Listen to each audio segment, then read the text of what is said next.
he's gonna puke. He's gonna puke. Hopefully I haven't just busted out the sound on this podcast already.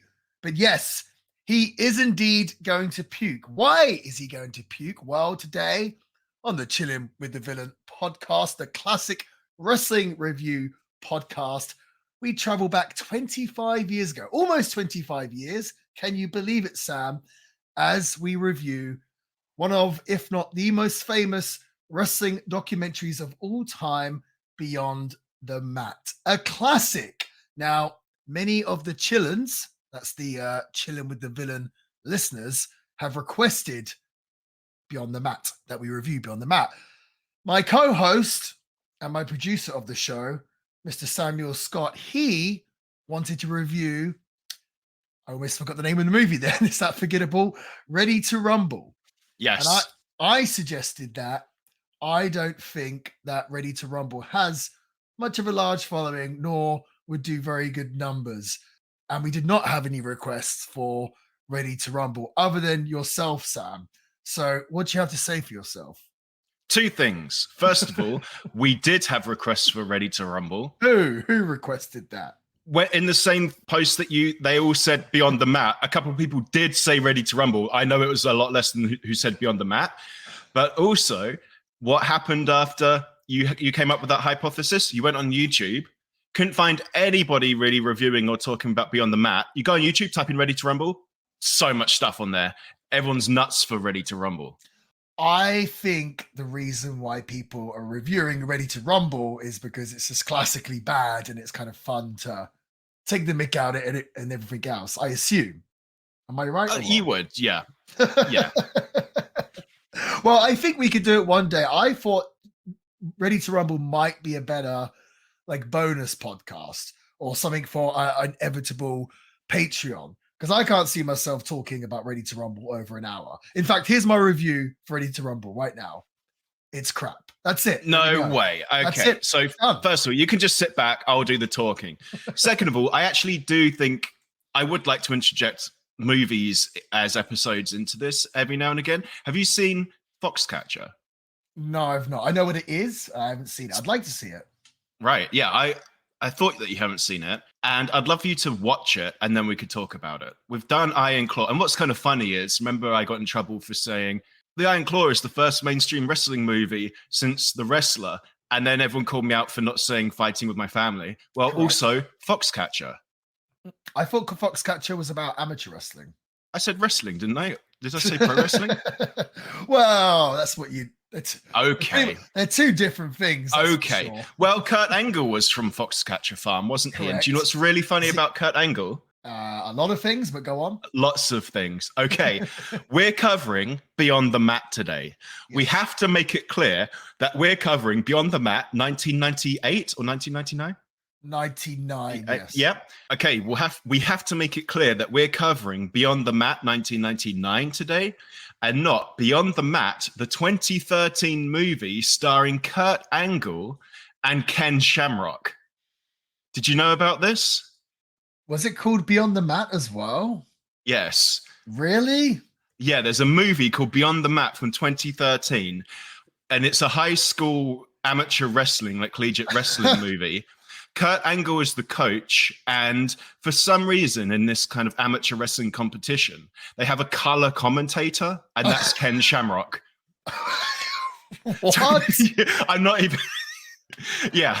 I'm trying to look this up now. How has this gone over my head? What? I thought it would be a really funny bit.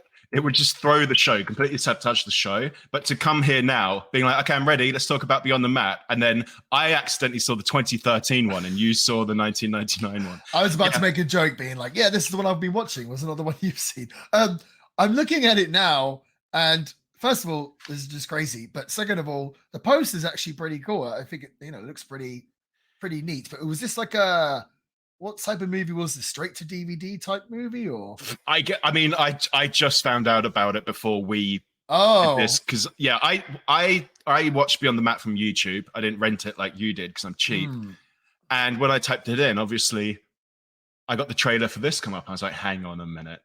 What's really crazy about Beyond the Mat 2013 is it got a 7.6 from IMDb. The 2013 one, sorry? Yep. Type it, if you could look at the 1999 one. Mm-hmm. What did I get? 7.6. Are you serious? Yeah.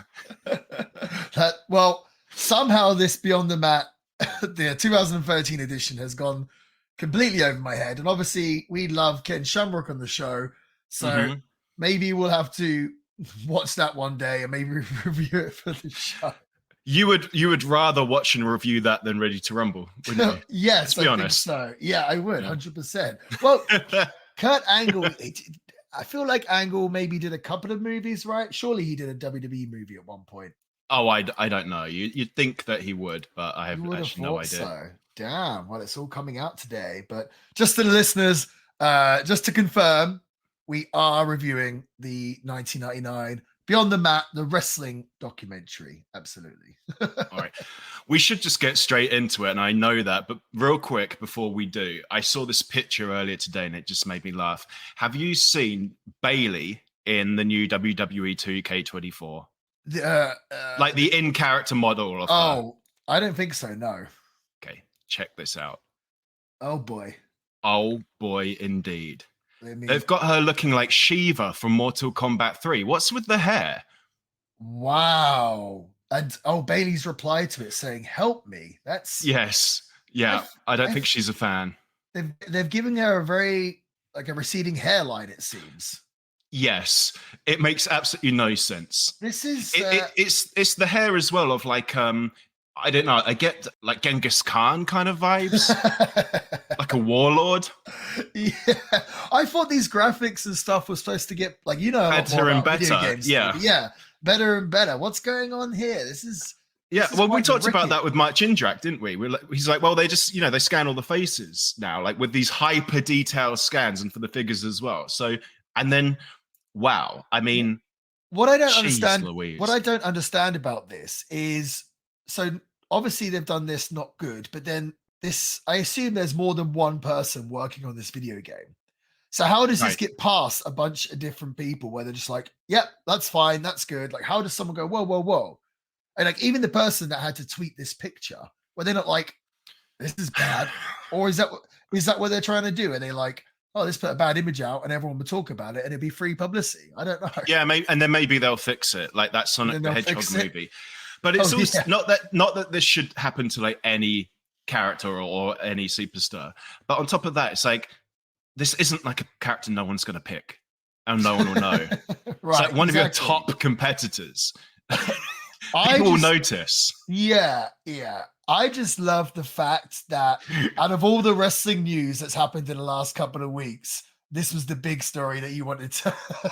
I had to relate to video games because it's you. Yeah. Oh, yeah. CM Punk got injured, did he? Don't care. Check this out. She looks like Genghis Khan. All right. Well, poor Bayley. Shall we get on with the show? Do we want to talk about that real quick? CM Punk injured? Oh, we can do.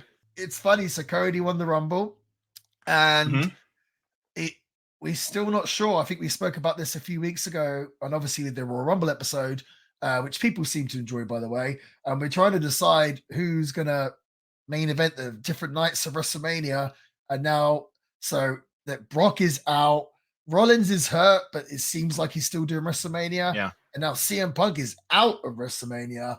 It's really thrown a spanner in the works for WWE, and I'm still confused as like if The Rock is going to wrestle. And now I'm leaning towards, even though they've teased it and The Rock said it, I think they're going to do it next year. As in, all this stuff has happened, let's just save it. Let's just put it off. That sort of thing? Or? I feel like, no, maybe the plan all along. Like, I feel like it's going to be Cody and Roman, and maybe The Rock will be the special guest referee or something like that. Or either way, I feel like Cody will win and it will set up Rock and Roman for next year.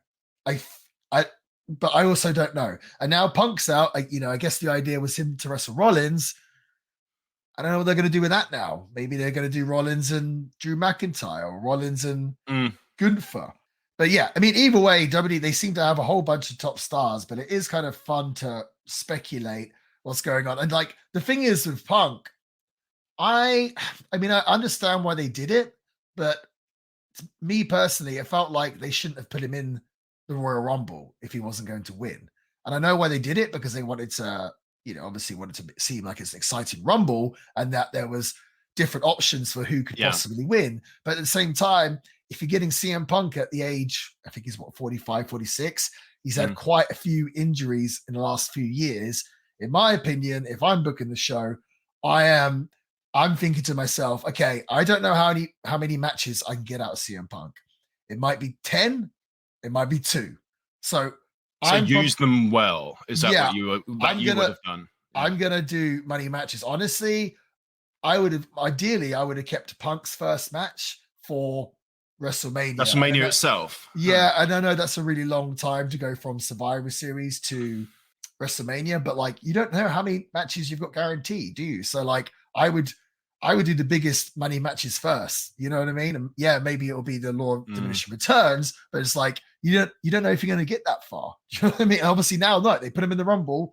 Now he's off Mania. Now we're not going to get that big money match with Rollins, at least not for now, or for however long it takes to recover from a tricep being torn off the bone. So I don't know.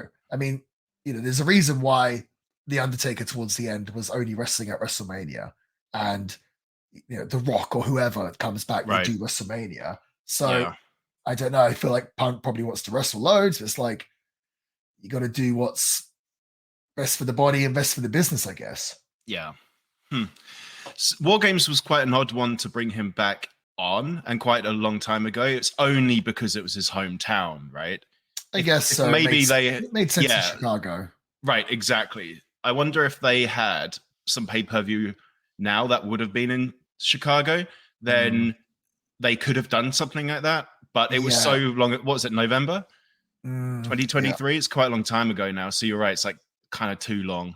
Yeah. I mean, yeah. They've got Elimination Chamber coming up they're doing it in Australia, Perth, and they're doing a big stadium. And now if I'm WWE, I'm almost like worried about because they do the Elimination Chamber match, which as we know, we reviewed the first ever Elimination Chamber, Survivor Series 2002, in one of our first handful of episodes actually.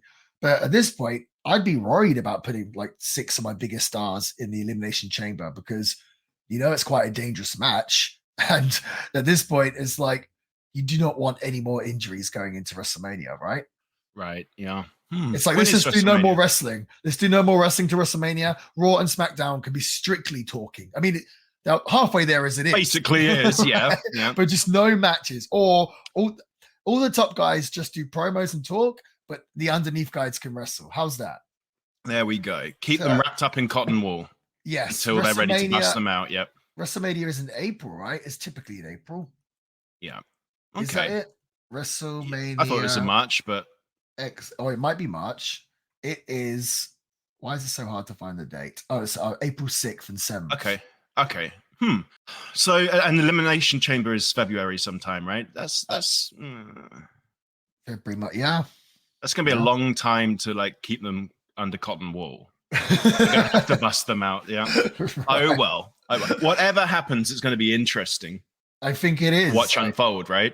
I feel like we were already interested in watching it unfold when we did the last episode, and now all of this has happened, and it's still just as interesting, maybe more so. So much unfolding. Well, Sam, hopefully today's review we will find interesting, because we're taking it back almost 25 years ago to Beyond the Mat. Now, first I'm going to ask you, Sam, have you seen Beyond the Mat before watching it for today? I saw it before a long time ago, maybe 15 years ago.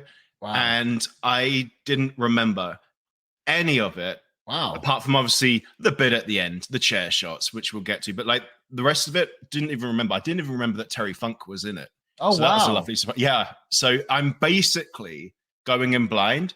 Nice. So I didn't want to like write a script so I pretend like I know what I'm talking about. I just wanted to, I'm going to be honest, I just couldn't remember anything about it. But you've obviously seen it more recently than I have, I assume. Yeah, I can't remember the last time I watched it, but I don't think it would have been it wouldn't have been as long as that. Do you know what I mean? Right. It would have been. But you remember the components of it, core components of it, at least. The majority of it, yeah. Okay. Now it's like, yeah, I mean, I've seen it probably a handful of times at least. And so now when I watch it, or this time that I watched it, I'm really kind of looking in the background to try and find things that I've not noticed before. Do you know what I mean? Like, I'm like really hard. And honestly, this one, I think there was only like one point where I was like, oh, there's someone in the far distance background that I hadn't seen before.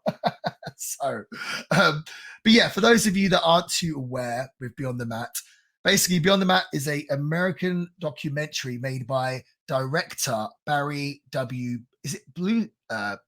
Blaustein? Yeah. Blaustein? I couldn't say it. Barry Blaustein. Barry W. Blaustein, which sounds like he's in hiding and he's made up a name on the spot. Who are you? Barry W. Blaustein? Like he's going to also be in like the Groucho Marx glasses disguise. So I was doing a little research and he also directed... I know who he is. So he directed a movie, The Ringer. With the oddly prophetic The Ringer, in which Johnny Knoxville pretends that he's intellectually disabled in order to win the Special Olympics. Yes. I'm not really... You're the movie guy here. Have you seen this movie? I have. And what did you think?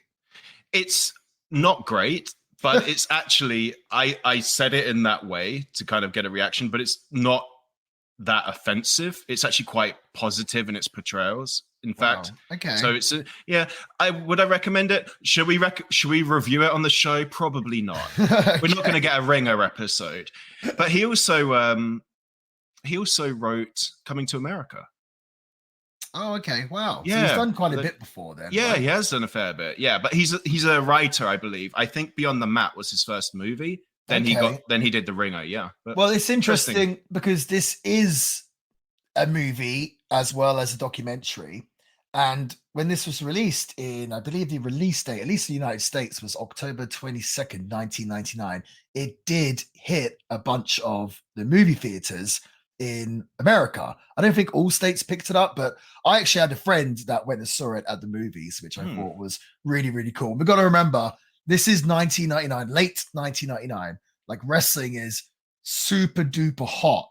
And obviously it was so hot to the point where, you know, like an independent filmmaker, or whatever you want to call it, someone outside, let's say the wrestling industry, wanted to make a movie and put it in the movie theaters and thought that it could do well.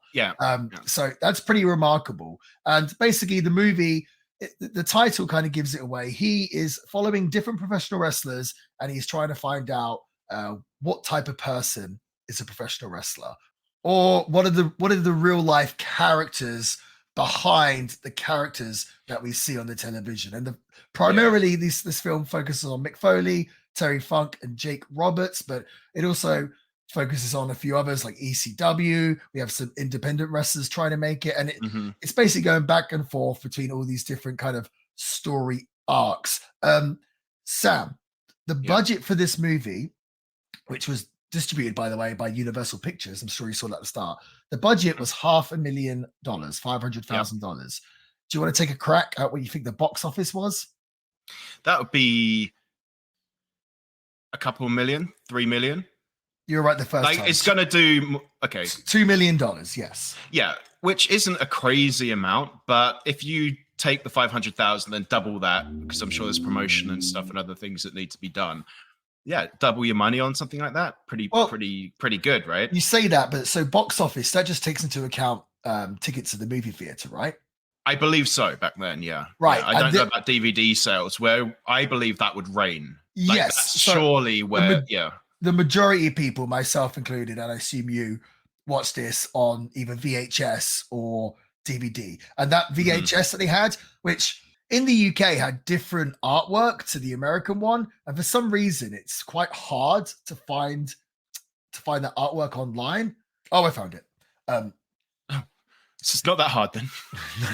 But yeah, I saw this VHS everywhere, and you could see this all the time. You know, I'd go into town, I'd go to the different VHS stores and go to the wrestling section, and they always had Beyond the Mat there. So, and to be honest with you, to review for this podcast, there was the full episode or the full movie documentary on YouTube, but I tried to watch it. I watched like the first 5 or 10 minutes and the quality wasn't very good. And then I realized that you could rent it on YouTube for $4. And I thought, you know what? Just if I'm going to watch this, I want to do it properly. So I paid the $4 to watch this on YouTube. And so this movie is still making money today. You know what I mean? I'm sure there's not loads of people buying it, but like that's kind of cool, right? So I'm going to assume that this movie made a lot of money for Mr. Barry W. Bleistein. Yeah. What's also interesting in this is that when Bleistein, I'm getting that right. Just call him Barry. We know him as Barry. Okay. Well, Barry basically approached WCW to be part of the movie, and they did not want to. So then he approached the World Wrestling Federation about being involved in with the movie in 1997. Yeah. And Vince McMahon originally allowed Barry, not Bluestein, full access to behind-the-scenes aspects of the company. But I guess on first viewing of the movie, Barry claims that Vince was cool with it, but Linda McMahon wasn't a fan, and she didn't like how it portrayed professional wrestling. So then WWE basically pulled back. And also, I guess Vince claims that he thought it was like a non-profit movie. And then when he realized, I guess after they got all the footage and he'd already allowed them to use it, that this was going to be for commercial release, he felt like he should be paid money for it. And I guess they didn't make a penny of it. So basically, by the time the movie was released, WWE didn't allow any advertisement of it whatsoever. They even banned the commercials of Beyond the Mat, which I guess Barry tried to get during Monday Night Raw, which makes sense. I guess Vince McMahon put the kibosh on it and said no, and he wouldn't allow any of his wrestlers that were in the movie to go out there and advertise it. So, of course, Barry with Beyond the Mat, they used this as like, I guess the new tagline was the film that Vince McMahon doesn't want you to see, or the film that they don't want you to see, which I thought was a pretty nice marketing play. And you know what? What's really interesting about this movie, watching it in 2024, maybe it's not as interesting or as impactful, because back then in 1999, we still had some realms of kayfabe, and we certainly didn't see just all the wrestlers hanging out and interacting with each other backstage and all this stuff sort of breaking the fourth wall. And so this coming out in 1999 was really like, whoa, you know what I mean? Yeah. It was kind of groundbreaking. And so it kind of made sense, like, oh, the WWE wouldn't want them to show that. Do you know what I mean? Like, that's why I thought originally, oh, WWE don't want them, like when I was a kid, they don't want them to coming out in this movie because it's like breaking kayfabe. But obviously it wasn't that. But that kind of added to the appeal of it, right? Yeah, this was like the biggest kind of insight into what happens like behind the curtain up until this point, right? Is that right? Well, it's yes and no. Yes, but it was also came out a few months or so after the Wrestling with Shadows documentary, which is funny because like if you ask anyone, they'll probably tell you like number 1 and number 2 wrestling documentaries of all time are this and Wrestling with Shadows. So obviously wrestling was just super duper hot during this period and everyone wanted to cash in and make a documentary. But like I said, like any wrestling documentary now, the WWE are very, very good at making documentaries, but obviously it's from their perspective, you know what I mean? Yes, and it's kind of, they kind of rewrite history sometimes. I guess the only other thing we can compare it to is the Dark Side of the Ring TV episodes, which I think are relatively well done, but obviously that kind of, I assume they were very influenced by this movie. But obviously as the title kind of gives away, like it kind of focuses more on the negative side of pro wrestling, or the not so positive, I think it's fair to say. There was also, what was the name of it? The Rock came out with a little TV series. I think it might have been on Vice as well, called something like Back to the Territories. Basically, it was about, like a little TV series, and each episode was focused on a different wrestling territory, which I thought was really cool. Yeah, I really enjoyed it. I really liked that. But yeah, this really is a one-of-a-kind type documentary. Would you agree, Sam? I haven't seen any of the rest to say whether this is one of a kind, to be honest. You've never seen Dark Side of the Ring? Nope, never seen it. Should I watch it? Your choice. Okay, wonderful testimonial there. All right, what about Wrestling with Shadows? Absolutely, yeah. You need to watch it, and we need to review Wrestling with Shadows as well. Yeah. Which one do you prefer, real quick? Because like everyone knows Beyond the Mat, right? Mm-hmm. I would say probably Wrestling with Shadows. That's better. Interesting. Cool. Yeah, I think it's the thing is, the Wrestling with Shadows, it's only focused on Brett, so you get a bit more of like a deeper connection Character. right? Yeah. And you're following his story, whereas this is like a collection of different stories.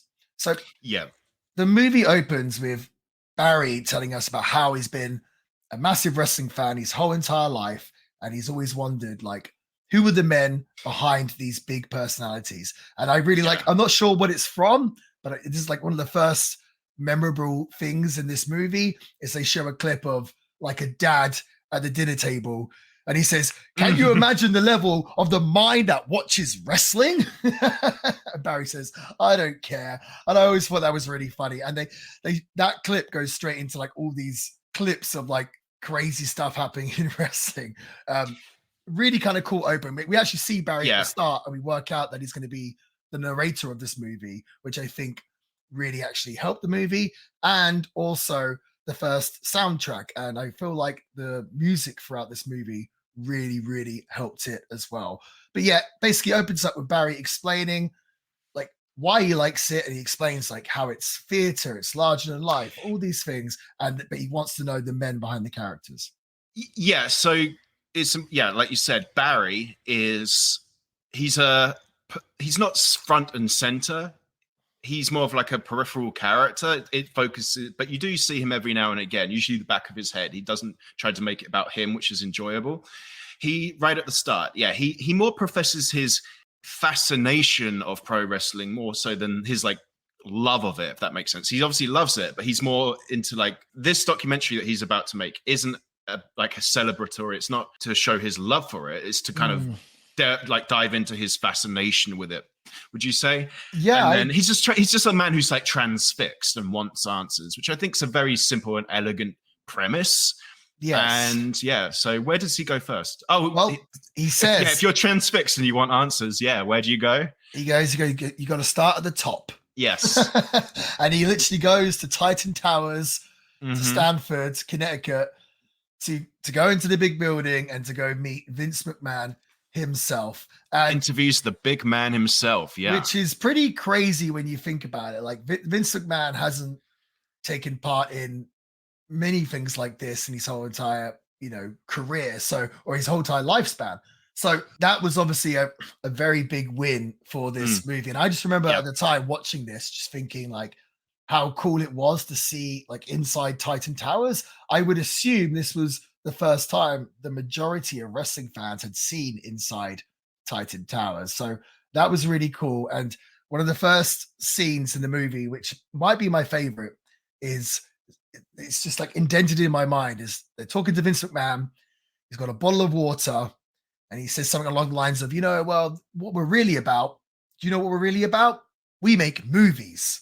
He like takes a sip of his water and it looks like he's like chewing on something. Yeah. That we make movies. I've just quoted that so many times before. Like, we make movies. Do you know what I mean? And obviously what he means by that is, at this point, there's no question that wrestling it's not a sport. It's entertainment. And they're telling stories, and they're doing character development, everything else. But that there with Vince McMahon, just a classic line. And it's so funny. Like, I think what's most interesting for me in this documentary, at least watching it all these years later, is to see the background characters. Like here he's in Titan Towers and we see Testa in the background. We see Giant Silver. Giant Silver somehow pops up a whole bunch of times in this movie. But no, I think this meeting with Vince kind of goes into like how would I explain? Lots of different clips here. We see Vince Russo talking to Sable. And this is kind of another one that I could always kind of picture when I think of this movie. And he's telling Sable, like, sell the back to, this is a bad Vince Russo impression, sell the back until we don't think that you're going to be able to compete. And again, as a young wrestling fan, that was just kind of cool to see, like, oh, that's the way it works. It's just super duper interesting.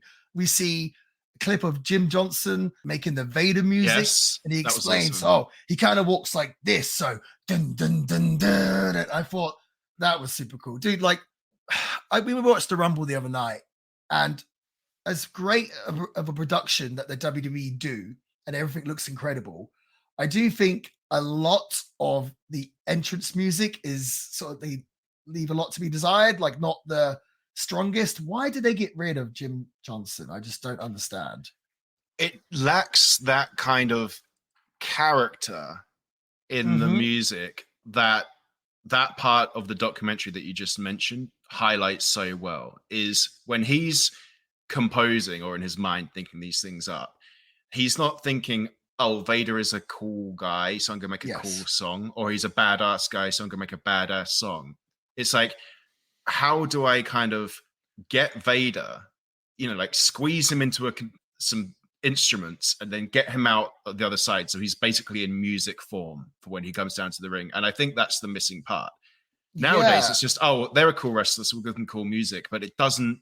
But that whole Vader being the mastodon, right? And he lugs, so his music's going to have that kind of tempo because he's obviously going to walk down to the ring to it. It's just like very clever.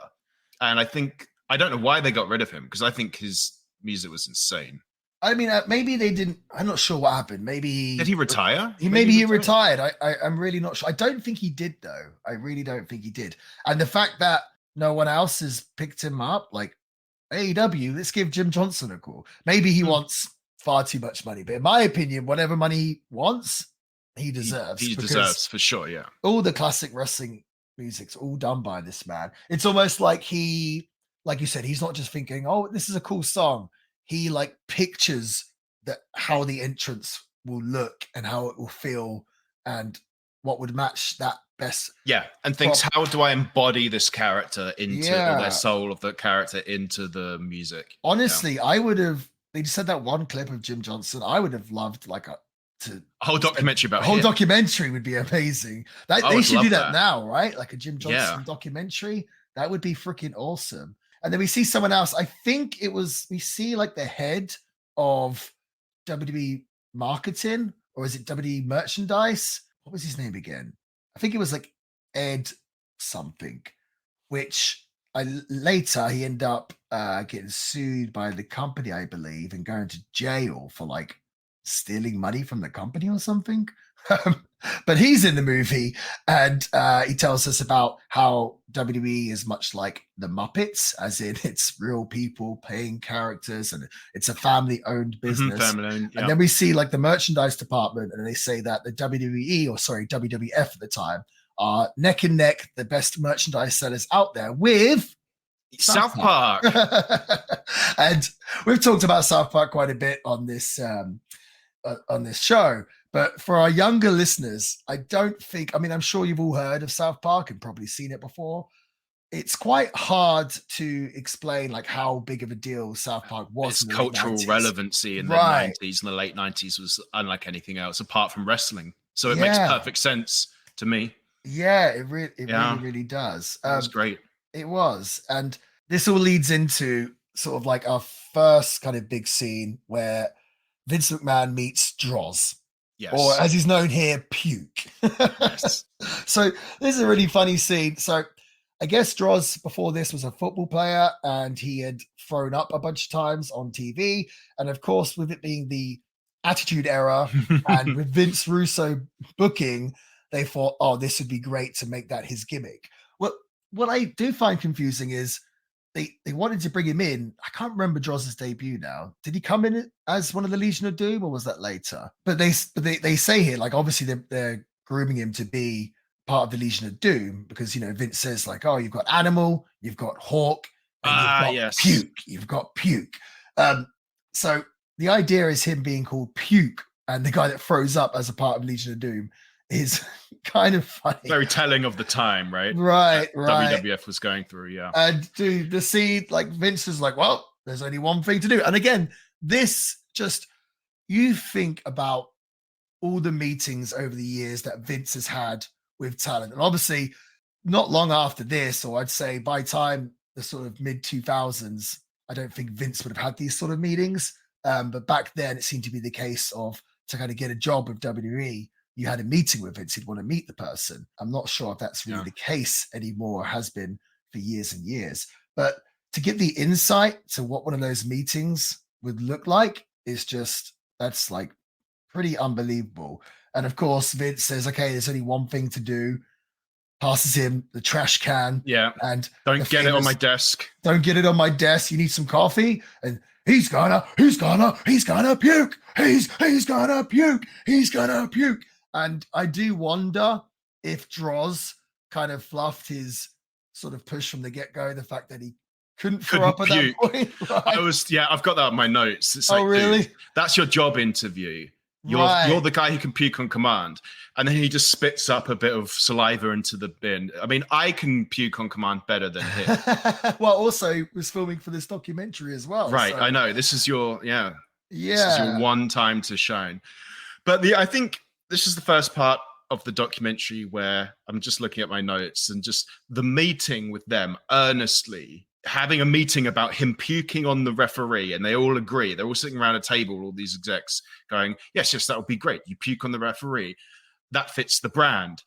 Like the moment we have that meeting or that scene, you just know the documentary is going for that sort of, isn't this a world so far removed from ours, guys? Like on the nose kind of vibe, which isn't necessarily a bad thing, but I can see why it did have a kind of general release, if you want to call it that. You said your friend went to the movie theater. Yeah. It's the moment I saw that, I thought, okay, so they are going to go with a kind of, we're normal people. Let's dive into this realm that's different from ours sort of narrative. And that was the first time that we saw that.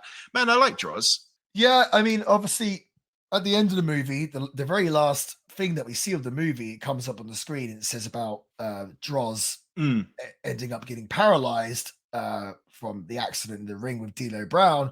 And dude, when you think about that, it's just so tragic. Mm-hmm. And I think the WWE did look after him for a number of years. I think he wrote columns for the website and stuff. But just, oh man, like that just breaks my heart. And you do wonder sort of what sort of career Droz would have had that not happened. I mean, I'm not sure if he would have been a tippy top guy, but we actually don't know. He could have got really good in the ring. And I mean, he had an incredible look and he was a really good athlete.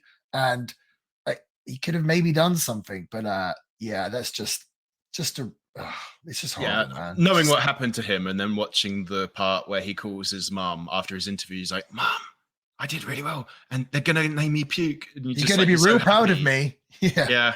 And then it's really, really sad to think. There's a lot of sadness punctuating throughout this movie, actually. Yeah. Oh yeah, that's kind of the theme. Well, they have different themes, right? So Droz was the wrestler trying to get a job with the WWE, and it's kind of like the successful one.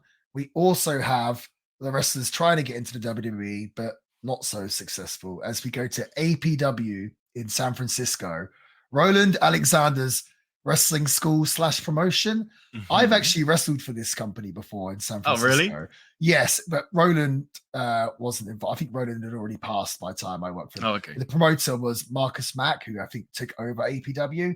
But they go there and the story is that Roland Alexander, he's already had 2 wrestlers from his school signed. Do you know who they were, Sam? No clue. We covered it on the show. I was going to ask you. We covered it about a month ago. Crash Holly and Vic Grimes. They came from APW. Oh, you managed to find that clip of their tryout, right? Yeah, and we see their monster tryout. Yeah, we see Vic Grimes in this documentary. Yeah. Oh, cool. And so we see clips of APW. They're running shows in front of 120 people, and the 2 wrestlers that they're focusing on are Mike Modest and Tony Jones. And we get so they're making these guys out, the wrestlers, as kind of guys that could never make it, and they're making Roland Alexander out as kind of like the carny piece of crap scam kind of guy. Right.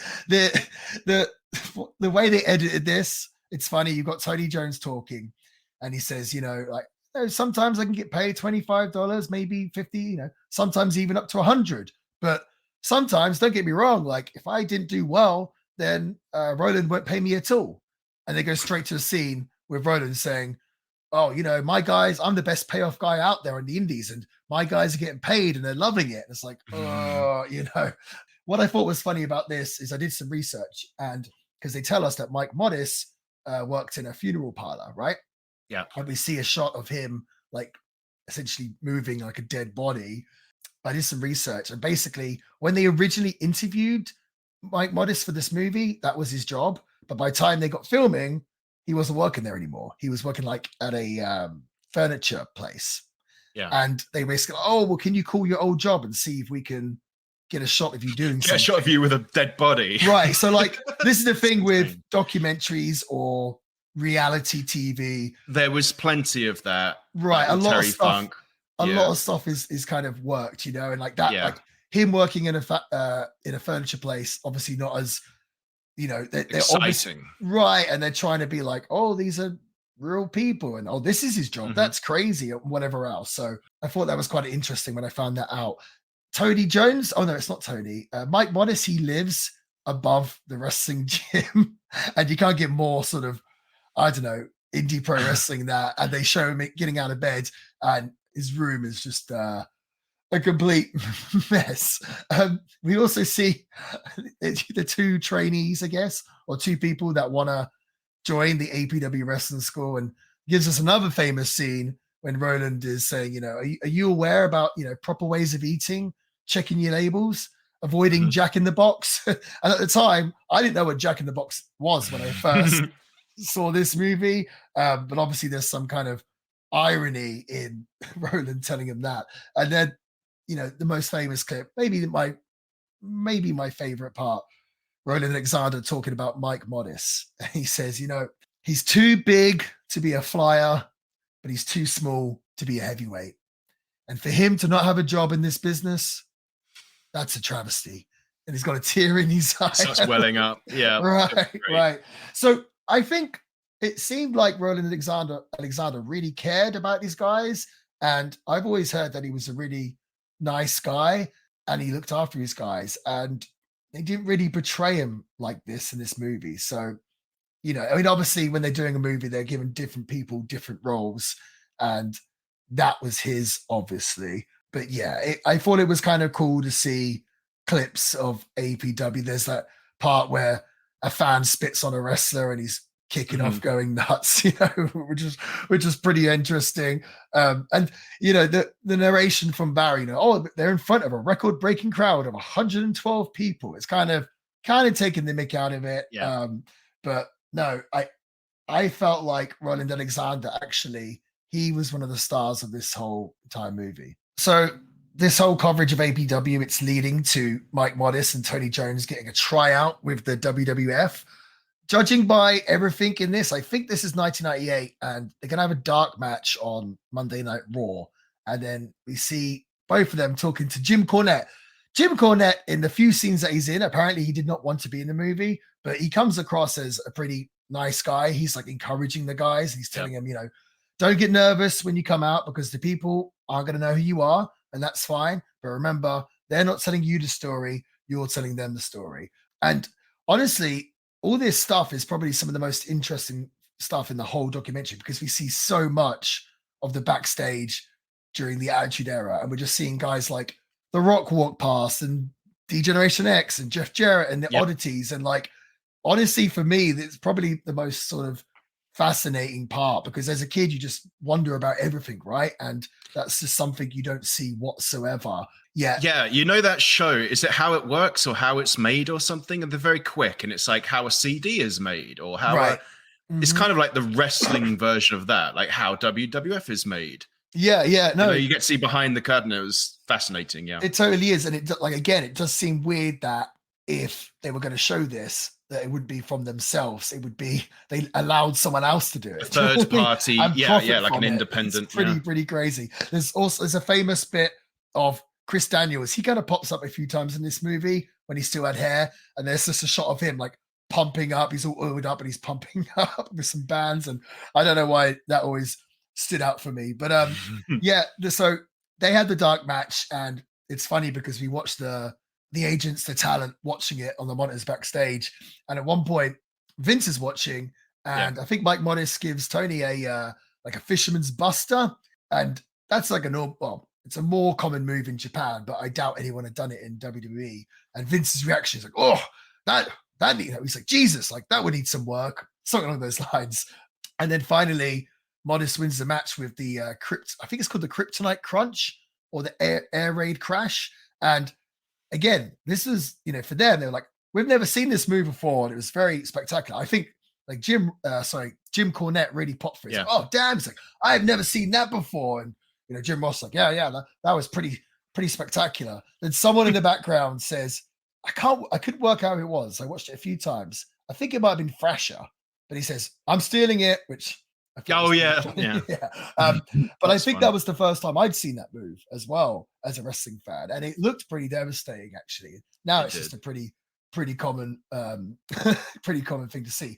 But the way they portray it like the guys had done pretty well. We see Tony being talked to by Jim Ross afterwards, and he tells him, get something a little bit more flattering than that leotard, which I think was good advice. And he tells him to get a little bit more upper chest, which seems to be like a famous line from this movie. But yeah, they're portraying this like the guys did a good job, and it seemed like the agents, were happy with them. Obviously, we know this would lead to them not getting a job. Why do you think they didn't get a job, Sam? Size? What do you reckon? Probably. I mean, the reason why I say that is because there was a visual metaphor in the movie of them not being ready when after they do their tryout and Jim Ross is saying, oh, you need some upper body strength or upper chest and arms, whatever you said. Badass Billy Gunn just walks past them, right? Doesn't even look at them. And he's just massive. Yes. He's just massive. And he just dwarfs them after they had that feedback from Jim Ross. And I just thought that's a nice little visual. Maybe it was unintentional. I think it was intentional. You do, yeah. It was pretty clever, if so. Well, yeah. I'm saying size, yeah. I noticed that big time as well. And it's funny because when I was young and I was watching Billy Gunn, I didn't think of him as a big man. And then I met him when I first started wrestling and was like, oh my God, that's the biggest man I've ever seen. And dude, Mike Modest looks like a child next to him in this clip. I know, it's insane. And that's the moment it's so funny. Yeah, he's probably not getting a job. Thing is with Mike Modest, he was in good shape, but he looked a little bit older. He kind of had a receding hairline. And it's just I feel like they could have done something with him if they come up with a really good gimmick that he could play, kind of like Crush Holly. But it wasn't like they, that's if they had to use him. I don't think they were going out their way to try and hire him. And the Tony Jones guy, it just seemed like in the Attitude Era, you needed a lot more than what he came to offer there, I think. No wow factor, yeah. Right, exactly. Yeah. This transitions into Barry saying he's meeting one of his favorite wrestlers of all time, a legend, Terry Funk, which of course, is one of my favorite wrestlers of all time. And the story with Funk basically is they're asking how could a man that is so crazy in the ring be such a nice, gentle individual as they go visit Terry Funk. And they show clips of that sort of famous promo of Terry Funk when he's in Japan. I think it's all Japan with his brother, Dory Funk Jr. And it's after a match and he's covered in blood and he's screaming, forever, forever, forever. And it was just for me, it's the coolest thing ever. Just in I seen that was in the 80s in all Japan. It's just man, I would have loved to have been there. But they also show this kind of cool montage of Terry Funk struggling to get out of bed over sort of clips of him doing death matches and hardcore wrestling spots, which was kind of nice. I mean, maybe not nice for Funk because he's struggling to get out of bed, but it's kind of explaining why he can't get out of bed. Yeah, and they were more of those, unfortunately, kind of obviously set up bits. Yeah. But I guess they would be necessary for the edit.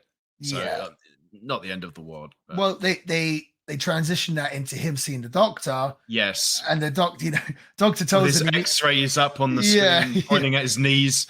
He tells him oh, you need surgery right away. And Terry Funk says let me ask you a question. If I don't get this surgery, can I live comfortably? He says, you shouldn't be able to live comfortably now. You need this. And the narration was great when he's Terry the Funk didn't like what the doctor told him. So he went off and wrestled again. But go on. Yeah.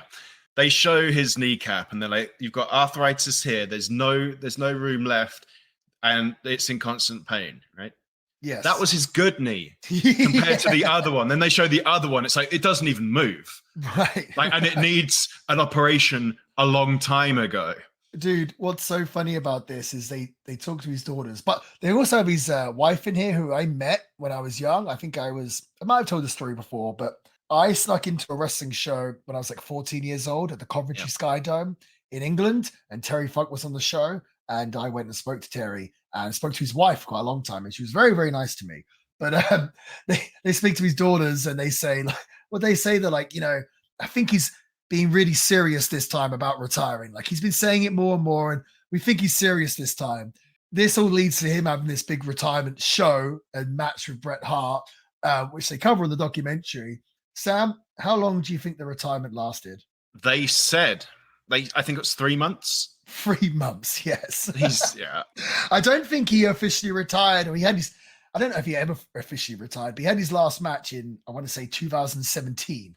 Jeez. So like nearly 20 years after this. Can you imagine? That was him 20 years ago. Like, I know the thought of that. Yeah. Dude, like, just insane. Like, geez. But they definitely portrayed Terry Funk as, they definitely portrayed him as a good guy, but they also portrayed him as like someone that couldn't let go of the spotlight and, had trouble leaving the business or being anything else other than a wrestler.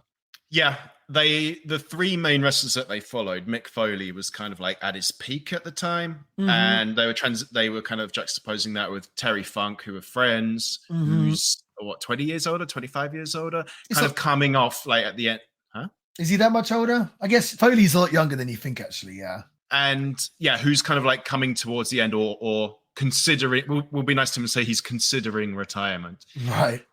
And then obviously the third one, Jake the Snake, who we see later, is kind of like at a low, like at a career. Well, I'll say at a career low. Then we see Heroes of Wrestling. We covered like 4 years later, and he's even worse. But yeah, he's they're showing him as somebody who's kind of like all three of them can't give something up, right? Right, related to wrestling. You can tell quite clearly that the Randy the Ram, the wrestler, was obviously based on this movie, I think. Randy, the movie, The Wrestler. Yes. Yeah, Mickey Rourke in The Wrestler. Yes. There's something there, isn't there? Yeah. Oh, yeah. No, the estranged daughter. Yeah, it's all. They took from Jake the Snake, yeah. I think it's mainly, I think the Mickey Rourke's character is mainly based on Jake, but also, parts of Terry Funk and other sort of characters in this movie. But overall, they portray Terry Funk as a good person. They also show him wrestling for ECW, and they have ECW's first pay-per-view. Which I totally forgot that was on here. This was awesome. This would have probably been pretty big publicity for ECW at the time, I assume. They showed them at the ECW arena, and it's funny to see that because I've wrestled at the ECW arena so many times, and it's just so funny to think like how long that's been a venue that's just constantly had wrestling. And where is it? It's in Philadelphia. Yeah, it's in like a rough part of Philadelphia. It's kind of sketchy around there. It's cheap rent, was it? I assume so. I don't know why why everyone loves running wrestling shows there. I guess it's just famous. But they have the famous scene of Paul Heyman at the first pay-per-view on the stairs doing the speech, like the rally speech to all the wrestlers, and he's like, "Yeah, you're right. We're too extreme. We're too," whatever he says. What is it? He's like, "Oh, that's it. Fuck you, you're wrong. Fuck you, we're right." And he's trying to rally up all the wrestlers. And that's definitely a scene everyone remembers, because anytime we do a wrestling show and the promoter or the booker wants to do like a speech before the show, everyone thinks of this Paul Heyman. Like, he wants to be Paul Heyman. You know what I mean? Doing a rally speech. Oh, that's hilarious. Doing this rally speech. And Paul Heyman, he looks, obviously looks a lot younger here and a lot more healthier than he does in this day and age. But there's lots of fun scenes here, like Heyman's comforting Francine, and you kind of get the impression of what the whole of ECW is about. And Funk, it's funny because he's trying to retire. He says he wants to retire, and on ECW's first pay-per-view, he wins the world title. So it's like, right. So he's not going anywhere for a while, is he? Right. Exactly. They do. What's nice about this is the way they kind of segue into things. So they go from Terry Funk to our kind of next story arc, which is Mick Foley. And this is a beautiful quote from Terry Funk where he says, like, the worse you hurt each other, the more money you make, and the more money you make, the better friends you are, which what was pretty nice. I like that. Yeah. And I guess the story here with Mick Foley is that they show him as a great family man Mhm. that loves his wife, loves his kids, but he's crazy and puts his body on the line and does these death-defying stuff to try and entertain the fans. And they really kind of portray in this movie that like they're almost working the gimmick because they kind of, I think there's a line there from Jim Ross who says like, I don't think Mick Foley likes the pain, but I don't think he hates it either. And they're really kind of putting over that he kind of enjoys pain, which is kind of the Mick Foley / Mankind character. So I actually feel like it kind of helped Mick Foley in that aspect. And it does show Mick Foley those old movies that they called them movies, essentially in backyard wrestling. Backyard wrestling videos, right? Yeah. And the scene of him jumping off a roof onto a couple of mattresses. But all this stuff actually I thought was just, all this stuff actually I felt like helped Mick Foley's character development, I think, because we got to see a whole other side to Mick Foley and him with his wife and kids. I think it's fair to say that Mick Foley was punching up with his wife, huh? Oh yeah, for sure. I had that in my notes and I deleted it, but you said it, so yeah, for sure. Could you say then this is another face of Mick Foley? Someone in the comments will. The Beyond the Mat family, the Beyond the Mat version.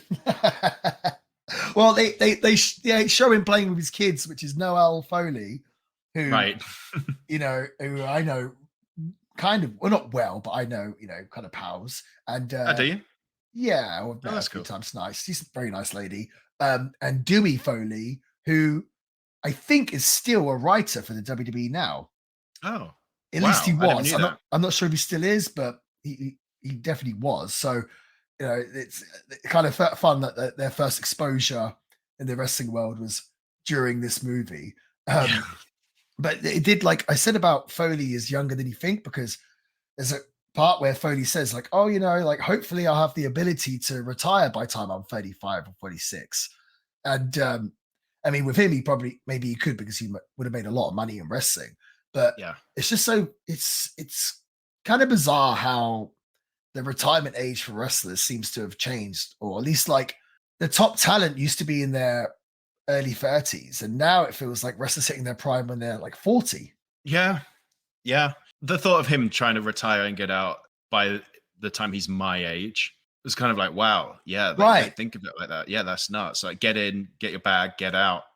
That was that's what he said was his goal. But then it's like, is it really? Yeah. Well, he did retire. What, was retired in 2003? Was it that late? No, 2000. Right, was his last proper year, but then he kept coming back for matches. Yeah, he retired from full time in 2000. I think it was after that. Yeah, it was after that awful WrestleMania 2000 main event, the McMahon in every corner, and after that he became the commissioner. Do you remember? Yeah, we've got to cover WrestleMania, which is another 2000. Face of Foley, apparently. Yeah, allegedly. My goodness me. We can cover WrestleMania 2000. It's WrestleMania season soon, so I feel like we should cover a whole bunch of WrestleManias leading up to WrestleMania. I mean, that worked for us numbers-wise for Royal Rumble, so why not, hey? Well, I almost suggested, like, let's start early with the WrestleManias, but obviously I think is this like WrestleMania 40 or something? So there's a lot of WrestleMania. So obviously we couldn't review them all. We'd have to be selective, I guess, of the WrestleManias that we cover. The only thing is, as well, is like a lot of these WrestleManias are super duper long, but I think it'd be fun to cover them. You felt like Mick Foley came across well in this, Sam? Yeah. It's difficult because it's like he comes across as a nice guy, but maybe a little too aloof and not like understanding what he's doing to his family. So it's like you have his physical pain, like his physical damage is just like not the real damage. It's like his family's emotional damage that's the real damage that's hurting him, and he doesn't realize it. And I think it's not as bad as it seems, but the movie makes it out like it's a lot worse than it is. They all know what he's signing up for, Sure, because it's difficult. But I mean, it depends on how you look. Does he look? Do you think he looks good in this? I overall, I'm gonna say yes. Well, despite what they make him seem like he's doing to his family. For those of you that don't know or haven't seen the movie, what Sam is talking about is sort of pretty much towards the end of the movie, they show Mick Foley going to have a title match at the Royal Rumble 1999, where he loses the championship belt to The Rock. And that's the famous match where The Rock just blasts Mick Foley like 11, 12 is it 11 times. or 12 times in the head with a steel chair. And Mick Foley has his kids at ringside with the mother, and they're watching their dad get, the crap beating out of him. Pummeled. And what I thought about this was, there's a few things, and obviously, so people haven't seen it yet. The kids start crying, and the mum has to take them out of the building, and they can't watch it because it's so brutal, which I totally understand. But what I felt was quite interesting is kind of like, why did he bring them? First of all, he was going to lose the title. Like, why would he have the family? But secondly, I thought this.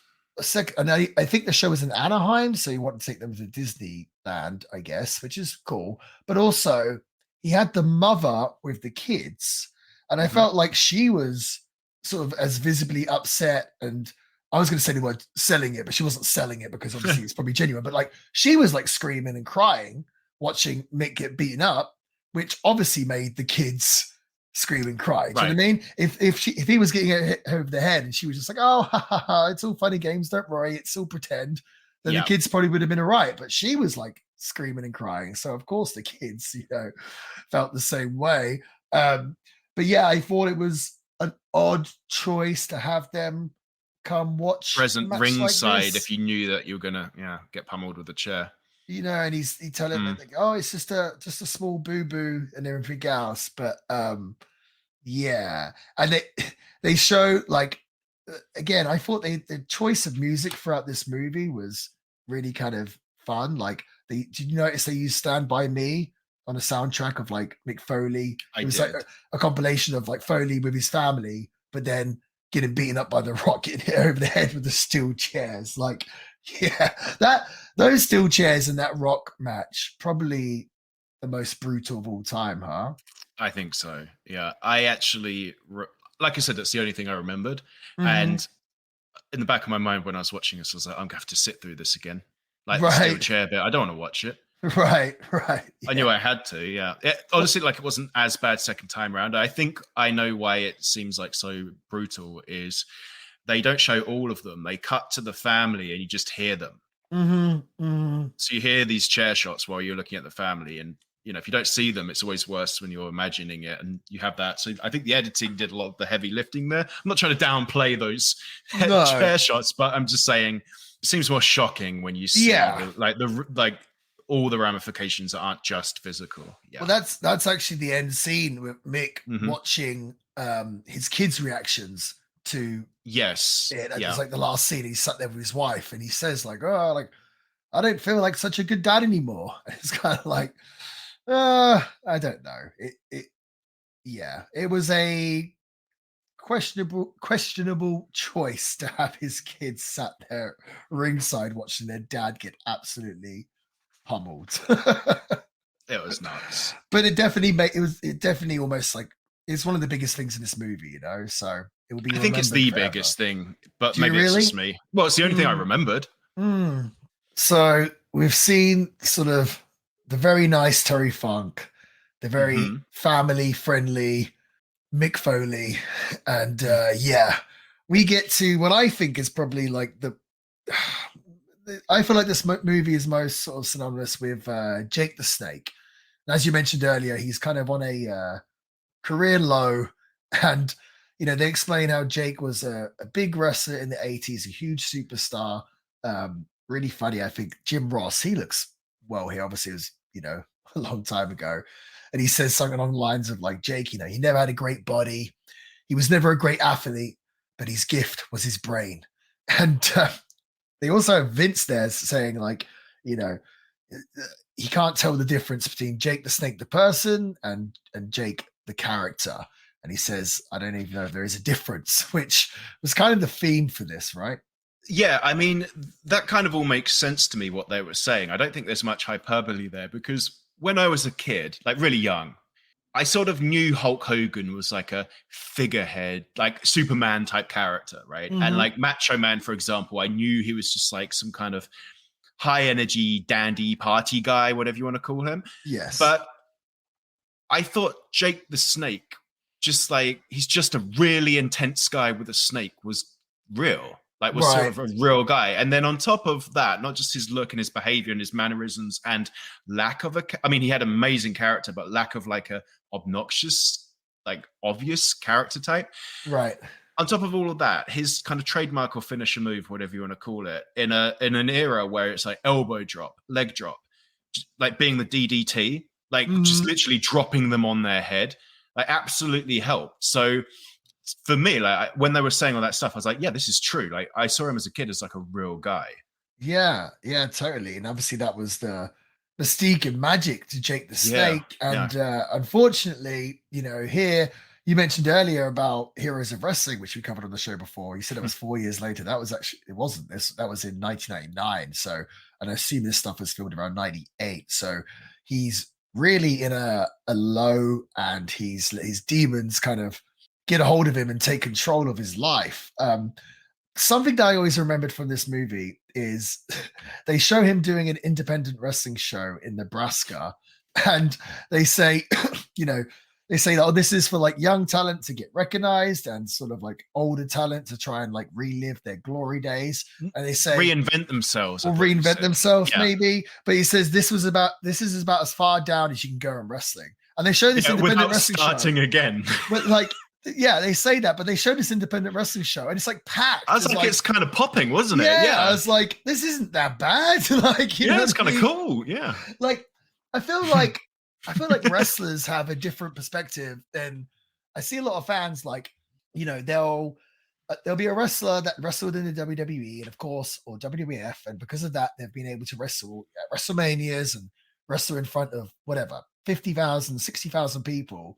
And then, eventually, obviously everyone leaves WWE and then they'll do independent bookings and stuff. And, if they do a show where there's only a few hundred people, whatever it might be, so the fans be like, oh, what a, major fall from grace. And I kind of just think like, well, no one can wrestle in WWE forever. Like, do you think that they should just wrestle for WWE and then when they get fired, just like finish what they're doing and not earn money ever again? Do you know what I mean? Like, for a lot of those wrestlers, it's like they still get to be on the road, still get to back, get paid, like whatever the attendance is at the show, their payoff is still the same either way. They're still doing what they love. I'm not a big fan of people just kind of being like, oh, what a big fall from grace. I'm like, well, he's a wrestler in his 50s. Do you know what I mean? Like, of course, he's not going to be headlining WrestleMania, but he can still do what he loves, obviously at a lower level. But I don't know. How do you feel about that?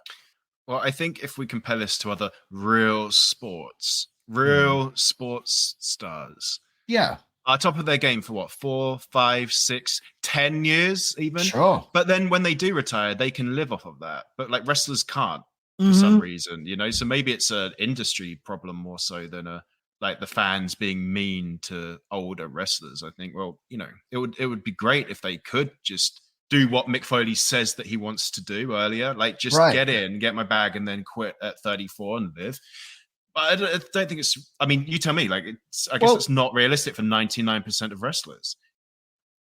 Financially wise, it's not realistic. I'm talking about financially, yeah. Yeah, but also, like, I assume Mick Foley could have done, but it's more the wrestling bug.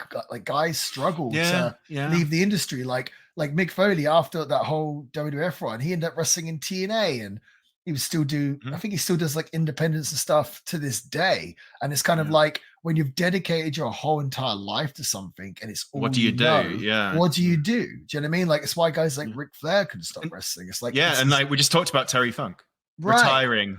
Yeah, it's our identity. And it's like, I guess. Yeah, they spent their whole life only doing that. If they're not doing that, they don't really know what to do with themselves. And obviously there's some exceptions. We do see briefly in this movie Jesse Ventura, who left wrestling to go into politics, which is awesome. But like, not a lot of wrestlers feel as if or want to do that. Do you know what I mean? So, but yeah, that line about how this is the lowest you can get in wrestling. It's like, well, you already showed APW with 112 people. This was like a popping independent show with like 2,000 people there or something. Everyone seemed like they were having a great time, and isn't that what it's about? Yeah.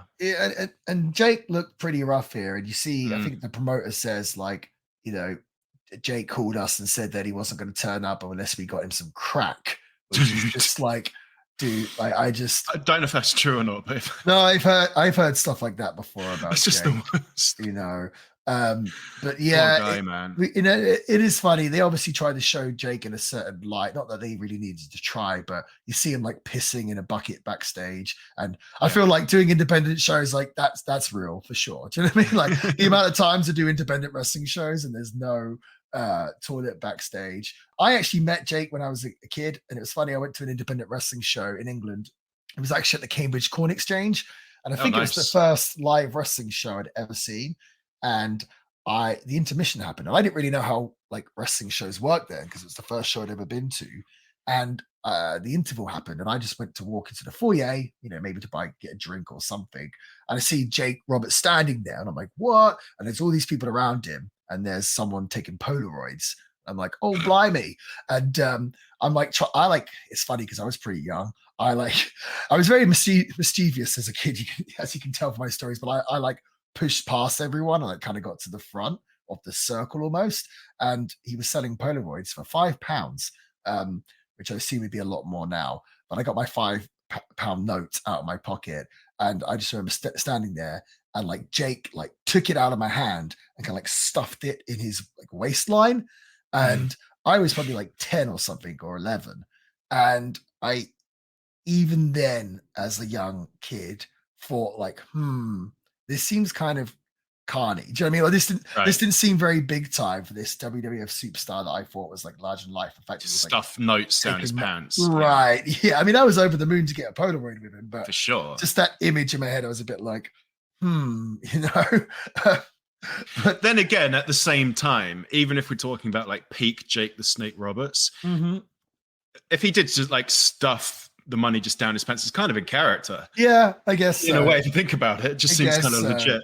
I guess so. Well, Jake, he talks a lot about his troubles. Yes, he does. He says about how the road really screwed up his sex life. He says, I've got almost the quote here. I sort of jotted it down. And this, I think people always quote this as well. He says, you go on the road, you get some fame, all of a sudden you can have it every day, referring to sex. Then you want to get selective. 1 a day isn't enough. 2 a day isn't enough. 3 a day isn't enough. Then 2 at a time. Then 2 at a time with toys. Then 2 at a time, and I'll just watch. Then it just gets more and more bizarre. Finally, it gets to the point when you go home and you try and make love to your wife. Ain't no way. Ain't no way. He says 2 partners lying in bed together, and they look over each other and they say, what's wrong? You can't think of anyone else either?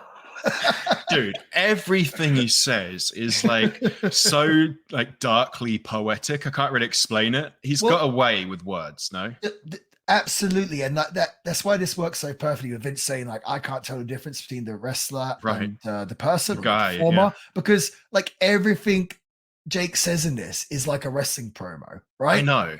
It's like, it's insane. You can't snap out obviously he's on the camera, so like we won't truly know, what he's like, but it does seem to come very easily for him to just say these dark thoughts in such a like, I don't know, they're just like very poetic. Just it's insane. He is like a character, like a movie character. Yeah, in real life. He really is. And they show this like a strange relationship with his daughter. Yeah. They show his dad first. Yeah, they show his dad. Dude, that's all a messed up story. Jake and his dad look the same age, because Jake looks so bad, bro. Yeah, and obviously he had sad. Just like Jake had seemed like a really horrible upbringing, and all this stuff that should guess led to this all.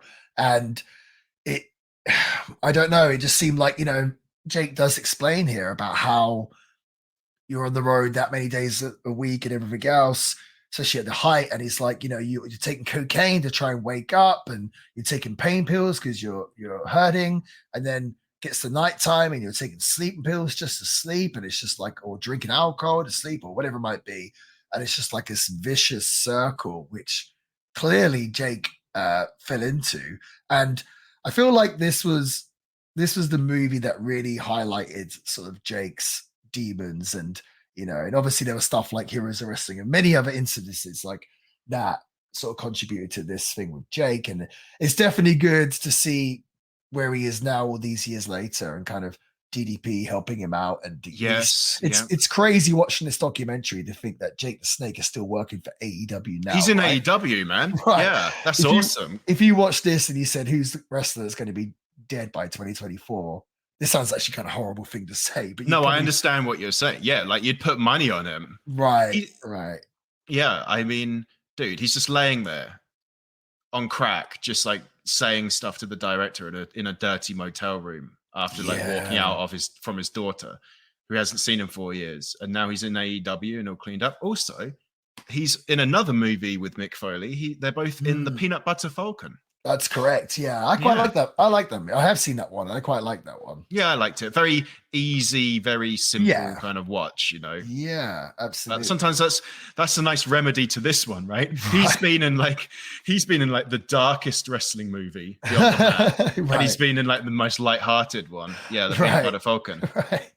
Which is nice kind of trajectory as well, because obviously that was 2019, I think. So he's He's and he got better. So yeah, good man. Everyone loves a redemption story, and so I'm glad that Jake is much better.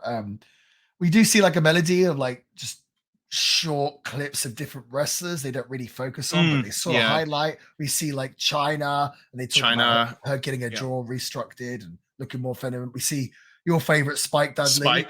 He says, I love taking bumps. It's like, you think? As he's like blood, like he's being instructed off the camera by like to mop up his brow to stop it bleeding while he's doing the interview. Yeah. We see Coco Beware. What was awesome. Yeah. It was a very lovely moment, actually. Coco kissing his bird Frankie, who apparently years later, his bird Frankie died in a house fire, which I thought was really sad, actually, because it looked like he really loved his.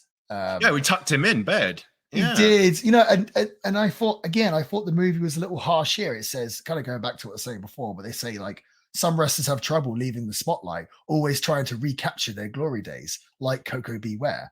And I was kind of like, he looked good. Well, he did look good. He probably wasn't even that old here. No, he wasn't that old. He looked good. He was really happy. He was just playing with his bird.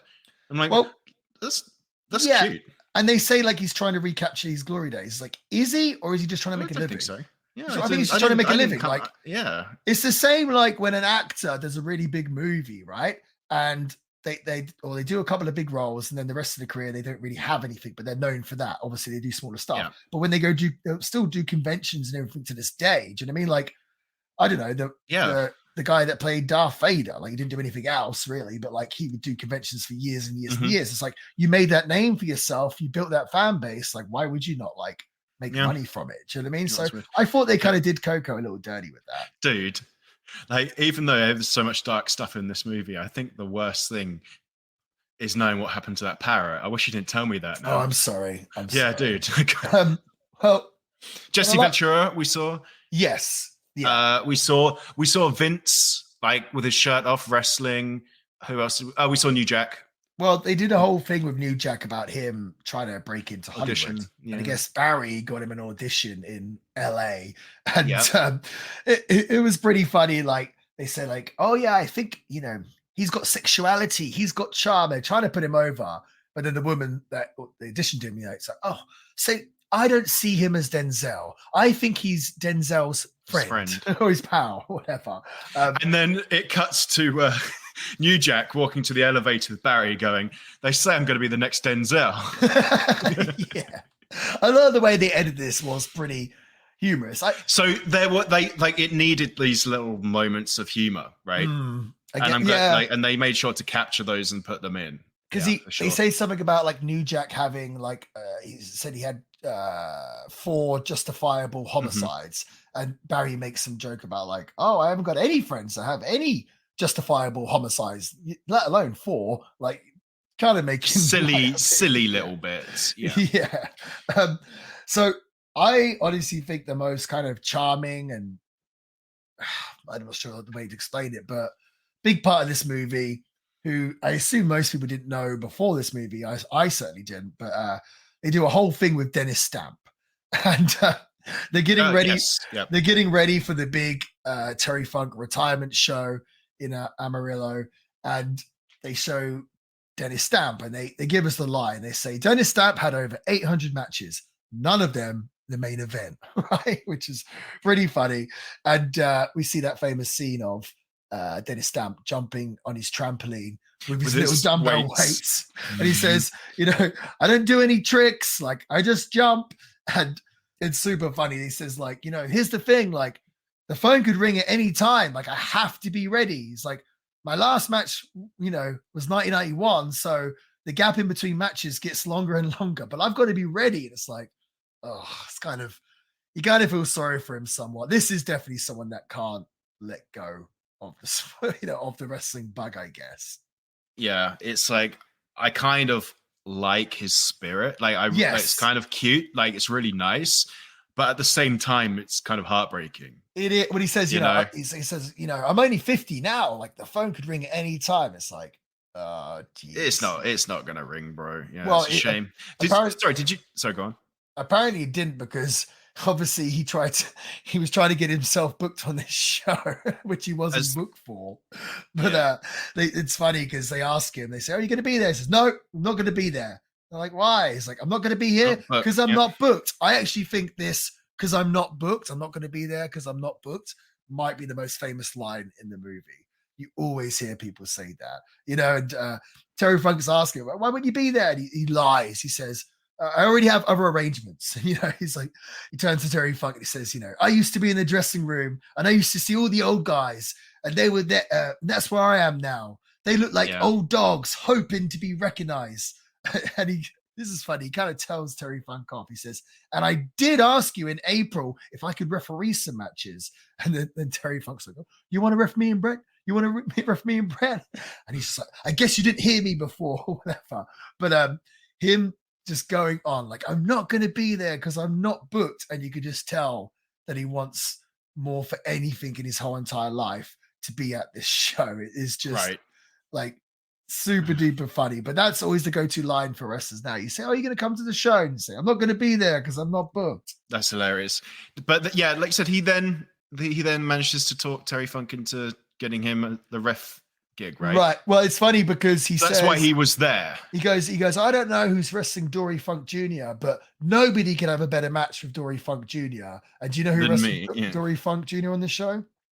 No, you tell me. Rob Van Dam. Oh, really? Okay. I'm sure Rob Van Dam would have a better match with Dory Funk Jr. than Dennis Stamp. Right. That's hilarious. We see this beautiful scene with Terry Funk being like, come on, referee me and Brett. He's trying to convince Dennis Stamp, and he's trying to play hard to get Dennis Stamp. He's like, I've already made plans, blah, blah, blah. And then finally he says, are you serious about me refereeing? It's like, it cost me $134 to change my ticket. And Terry Funk makes a crack like, I was going to pay you $50, which was probably true. But Dennis Stamp, he's all happy because he gets to be the referee. And he says this just beautiful line, and like, man, it just, I don't know, it hits me in the feels. He says, my wife asked me, do you really want to do it? I almost broke down. I said, it's the main event. I'd rather be in the main event than breathe. And it's like, he meant that, right? It's like, since 1991, he's wanted nothing more.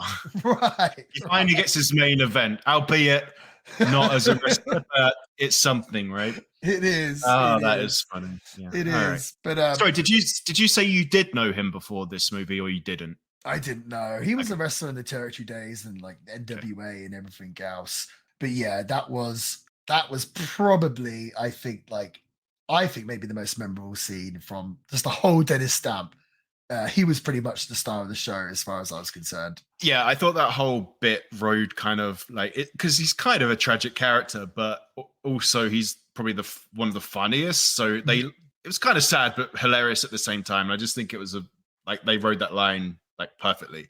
Right. And then you see after Terry Funk's got talked into letting him referee the match, you see Terry Funk walking down the road, and then he like trips over a pothole, which like harkens back to his bad knee, which he didn't listen to his doctor, who's like, you won't be able to walk, and then he trips over a pothole on the same knee, by the way. Which I thought was funny. There's loads of clips like that, like small things they leave in. Like one point, Jake's talking about, I don't know, something serious. Then all of a sudden he's like, what the fuck's that? And he's like picking at his jacket. And he's like, is that chocolate? And he's like picking up chocolate off his top. Like they leave these kind of like little nuanced clips throughout the whole thing. which get these little bits of humanity in there when it seems like it's going to get too dark or something. Yeah. Right. And it's typically these quotes and stuff that people, remember throughout the movie. The movie kind of sums up with kind of like, obviously the summing up, like what's gone on with the talent they've been covering since. And, they let us know, like, Tony and Mike didn't get hired. That's a bit of a shame. They tell us, Terry Funk's retirement only lasted 3 months. Very true. And they say he continued to June 7th, 1999. That's until his next offer comes along, which I think not long after that, he was back in WCW. So they were obviously right. They said this, which I completely forgot. They said Jake had been in jail for not paying child support. Yes, they did say that. So you can go to jail. Not that I'm planning on doing it anytime soon, but you can go to jail for not paying child support, I guess, huh? I guess so. Yeah, I guess so. Also, I was kind of confused because we see his daughter and she's clearly an adult. So why is he still paying child support unless he's got another child who's under 18? He has more than one. Or maybe he's just owed it for like forever and there becomes some point. But maybe it's that. I don't know. Yeah. Well, there wasn't a happy ending for him. They tell us how Droz didn't make it as Puke, but he did make it as Droz. So we're like, okay. ECW got the TV deal and the WWF will go in public. And Barry kind of, I feel like nicely sums up. He says, so what kind of person does this for a living? So he's bookend that kind of question. And he answers, they're showmen, they're carnies, which they show Roland Alexander, which I thought was a little harsh, right? I was like, come on. I know. They're fathers, they're sons, they're artists, they're toys, they're people with families. They're just like you and me, except they're really different, which... As mankind falls off of a ladder onto some barbed wire covered in blood. Yeah. Right. And to close out the show. Yeah. The very last clip they say about Droz being paralyzed, which I guess they felt like they had. They said like 3 months after filming or something. So I guess they wrapped up all the photography and then found out during editing, which is why they put it in. Yeah. But so not necessarily a happy ending, but no. Through and through, I guess, it obviously a very famous documentary. It is quite depressing actually throughout, but there are quite a lot of glimpses of brilliance and just kind of funny moments like we kind of discussed. And, it definitely keeps you, it doesn't really seem like any lulls in the movie. It kind of keeps you like gripped along with the story the whole entire time. I'd say that. Yeah, I'd agree. Yeah, I think so. And I don't think it overstayed its welcome either. Like, you felt like you wanted to know more, if anything. Do you know what I mean? It kind of left you wanting more, like all great wrestling shows should do, Right. Yeah.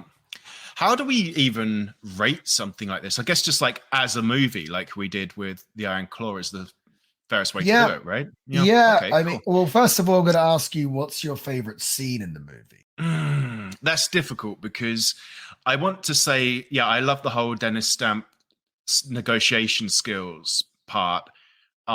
Against like a very clearly nice guy. Anyway, like it was just so unnecessary. Like his kind of, like you said, oh well, I'm going to be busy. It's like, come on, just take it. It was so fun. Oh yeah, and like you said, the trampolining with his unique workout regimen and stuff. So he was an absolute character. So I kind of want to say him, but honestly, just like the profound darkness that was coming out of Jake the Snake's mouth in like any scene was just. I don't know. He's just such a good tragic figure. And I know this is a real guy who has real issues and he has real tragedies. So I'm not trying to make light of that. But at the same time, we are getting some great entertainment out of it. And I know it sounds mean or harsh, but I'm just saying, like, there's not really anyone like him. No. Like, it's crazy. Like, he's an insane character study, that guy. So I actually think now, if you ask me back then, obviously all I remember is Mankind getting hit with a chair. If you ask me now, I think just the quotability and profoundness of Jake the Snake Roberts going through tough times. I thought it was really good. Yeah. Yeah. I mean, I'd probably sorry, just real quick. I also feel like I have an easy time saying that knowing where he is now. True. Yes. That makes a lot of sense. Yes. Like, makes it easier for me to be able to say that. I love the line of Vince. Obviously, Vince is just a fascinating character, like him saying, we make movies. And actually, there's one quote in here that I used to quote all the time that I haven't mentioned yet. When at the very start of the movie, when they go to Titan Towers and the secretary's going, World Wrestling Federation, one moment, Yep. please. World Wrestling Federation. Yep, with the exact same kind of cadence and tone as the receptionist, if you remember the game Theme Hospital. Oh, I do know. Yeah, I actually do. Yeah. Yeah. Yeah, that was funny. Or the lady from Office Space was the year before, right? The movie Office Space. Just a moment. It seems like that was maybe that's what she was a trope doing at the time. Yeah, it was good though. I like that. If I had to give the movie, the documentary, whatever you want to call it, a star rating, I would probably give it a solid 4 stars. That's pretty good, man. As a documentary or a movie or well, whatever you want to call it. Yeah. Okay, cool. 4 stars. That's high. So with documentaries specifically, I think the way I look at them is, if you weren't a fan of the source material, does this still work for you? So, for example, have you seen the documentary Senna? What is it about again? Ayrton Senna, the Brazilian race Formula One driver. Oh, no. About his life. Oh, dude, it's like the best documentary ever. And I don't care about Formula One, but it's just insane. It's so good. Or there's a movie called American Movie about this guy in the Midwest who wants to make a horror movie. If you don't like movies or movie making, it's still a fantastic documentary. Beyond the Mat, despite the fact that it obviously got like a relatively wide release, or at least a limited release in the cinemas, I actually don't think would be on that category of like, would my mum find this a fascinating movie in its own right? No, I don't think it has that. At the same time, like you said, it didn't lull. Like I was not bored at any point. So I do think I think 4 is too much. I'm going to give it a 3.5, but it was still really fascinating throughout. Yeah. And do you feel like it portrayed pro wrestling in a positive light or a negative light? Honestly, quite a negative light. What do you think? Yeah, I would probably tend to Because are you saying wrestlers or wrestling? Because wrestling, it shows it in a negative light. Yeah. I guess it tries to show some of the characters as good people. Tries to do well with overall, it's kind of like, well, if you're not in the big leagues, then you're not making any money and you're, living in a trailer park. But if you do make it, then you're going to become a drug addict and not see your family. Yeah. You're going to upset your family. Or it has been. Yeah. Right. So, it doesn't necessarily portray wrestling in the best way, which is probably why Linda McMahon was against the movie. So we tend to agree with Linda here on the show. I think so. But no, overall, I thought that was a very fun watch back of Beyond the Mat. It's been quite a few years since I'd seen it, and something different for the podcast. We haven't ever reviewed a documentary, have we? So, no. And there's a big collection, I guess, of wrestling documentaries. So if you're listening to the show and you would like us to review your favorite wrestling documentary, let us know. Sam, what's the email again? Mail at thevillainpod.com. MAIL at thevillainpod.com. Yeah, hit us up on the email and just let us know what you thought of this episode. And if you really did enjoy this episode, it would be nice if you would give us a review on Apple Podcast or wherever else you can leave reviews, and give us 5 stars, please. We're after those 5-star reviews. It really helps us out with the algorithm. We do this podcast each and every week, and we do it for free. We do it for you, the people. So if you would like to repay us in return, and it won't cost you anything, a 5-star review would be very nice. And if you do that, we will also read it out on the show. So you'll get a shout out on the Chillin' with the Villain podcast. Everybody wins. Everybody wins. Well, this has been Beyond the Mat. And I've been Marty Skell, and this has been the Chillin' with the Villain podcast. And Sam, I'm going to give it over to you. Wonderful, wonderful. Have a good week. Till next week.